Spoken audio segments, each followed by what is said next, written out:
其實我唔係為咗拍廣告嘅，而係我真係有食嘅。識我嘅人都知我做嘢好搏殺嘅，我係可以捨棄瞓覺嘅時間，不斷咁樣做嘢。身體始終都係身體，隨時會響警號。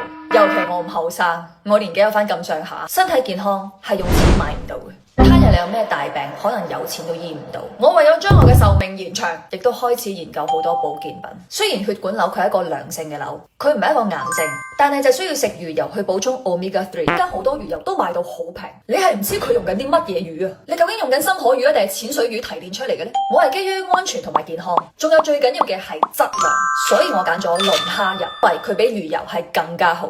Omega 3入邊含有 DHA 同 EPA。點解我食磷蝦油而唔係食魚油呢？原因就係磷蝦油嘅吸收係會更加高，正正因為佢嘅吸收率更加高，更加有效運送到去我哋嘅眼部啦、關鍵嘅組織同埋大腦，而且佢自帶抗氧化劑。因為磷蝦油含有天然嘅紅蝦素，含有好強大嘅胡蘿蔔素嘅抗氧化劑。呢個紅蝦素係比維他命 E 係高幾百倍，所以磷蝦油裏邊佢唔容易氧化，唔止可以抗氧化，令到我哋嘅身體皮膚靚，仲可以幫我哋嘅身體對抗自由基。咩叫自由基？就係幫我哋抗老化、抗發炎，同埋對我哋嘅心血管好有效。